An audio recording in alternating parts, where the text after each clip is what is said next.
Алтан улсын эгч энэ мөчид амьд буцна гэж огт бодоогүй. Тэгвэл мөрний хөвөөнд 6 түмэн цэрэг ганц агшинд хурж ирсэн юм. Гэхдээ Тэмүүжин элд сугалсангүй, цус асгаруулаагүй. Тэр харин артан улсын илгээсэн артан дуулгыг бай болгон босгов.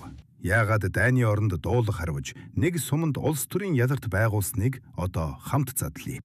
Хөх судар 14-р бүлэг 2-р хэсэг. Тэгвэл мөрөнд дуузаг харавсан нь. Гэнт Жононгийн барсын цацраас зис бүрээний дуугарч тэгвэл мөрний их талын 408 зогсоос улаан тоос тэнгэр тултал дэгдэж туг яар нарыг халхалтал зэрэглэж 6 түмэн шадар цэрэг цаг агшинд нүдний өмнө хурж ирлээ. Юнзи их л аюуж суудлаас босон царайн шороо мэд болж гар жижиргийлэн архины хундгаа газар алдлаа. Тэмүүжин эрхэн ван битгээс ижигтөр сайр хол улсын элчийг үлдэрлэн би бүдүүлэг боловч эхнэрийн явдлаар үл явна. Миний энэ нь огтгонч өөр сэтгэл үгүй. Нэгд эрхэн вангийн сэтгэлийг сэргээн нүдийг баясгаж болох улсын хүндэтгэлийг гүйцэтгэе. Хоёрт бүдүүлэг над мөн хэдэн төшмөлгүй. Тэднийг зарлаж эрхэн улсын хүндэтгэн хүртээснийг хэрхэн хариулахыг ван чамааг байтал зөвлөн тогтоё гэсэн бэлээ. Гэж тэргүүлсэн төшмөл зөвлөлийн сайдыг арслан төргөөнд дэвшүүлсэнд Юнзи сэтгэл амарч царай засрын хойш ухран судалцуулаа. Төдий алтан улсын ёст бэлгийг хэрхэн хариулахыг зөвлөсөнд Жонон мухлаа урагш давшиж Бид ер өмнө хятад улсад боолжсон газар үгүй. Тэдний өргөмжлөлийг хэрхэн хүлээж болох вэ? Эзний минь буцаасан нь маш зүйтэй билээ. Гэхдээ хажуугаас торгон шараа. Хэдий тийм боловч хол дах улсын сайнаар ирж үзснийг төөрүүлэн үтээрх нь арай хэрцгий болох бөгөөд хойч өдрийн бусад улсын ирж ирэх замыг таслуулзаа гэж хэллээ. Тиймээс тэрний өргөмжлөлийг хүлээж авахгүй боловч ёст бэлгийг үлдээж авбал зохино гэлээ. Тэмүүжин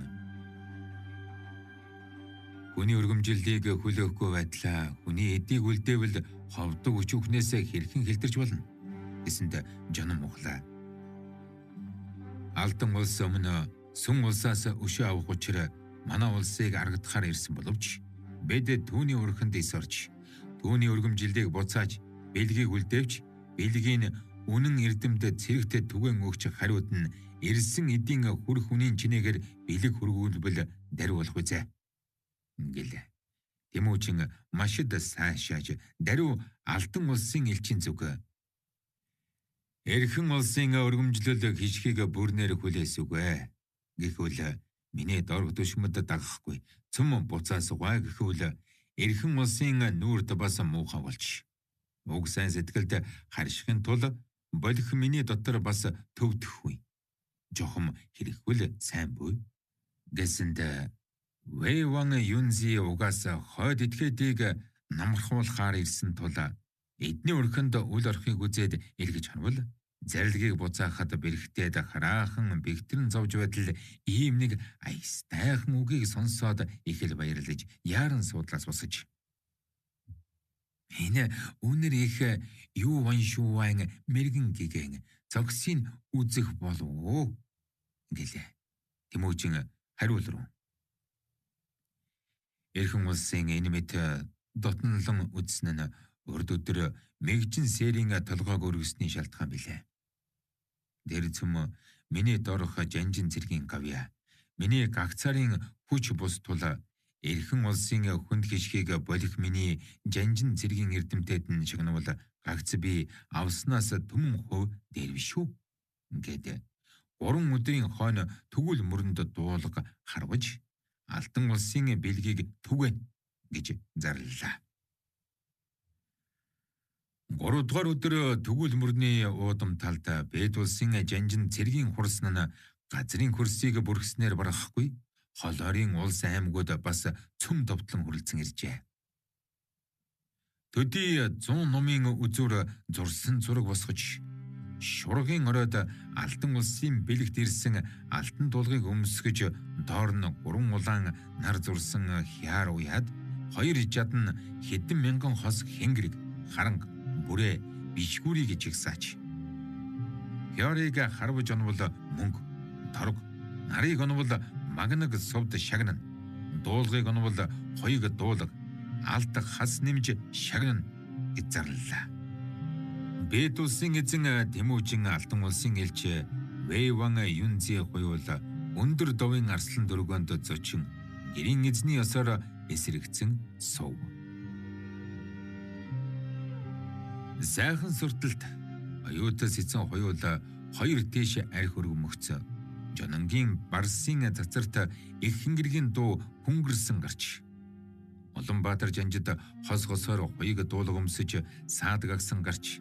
Дараагаар давшилж хойноос харуулцахад 3%-аас 2% нь хяарыг онож бас 1% нь улаан нарыг онож гарахад олон зэргийн баярлалцсан хэнгэрэг зохин хашгиралдах дунд мөрөн тал өнгөрсөн.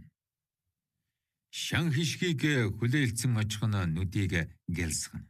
Алдан улсын элч дээр доор амаа барилцсан гайхалдана.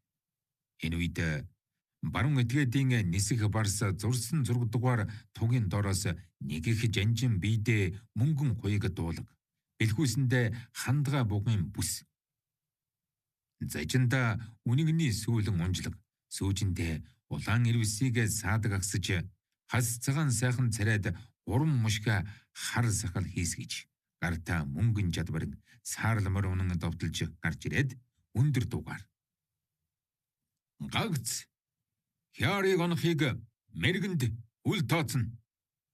Миний хяар нар хийгээд дуулгыг цөм онож 3 давхар шан хүрдэхийг үздэгвэ гэсэнд олон хүн үзвэл 6 сайшаалд орсон сайд мэргэн харваач чөм мэргэн аж.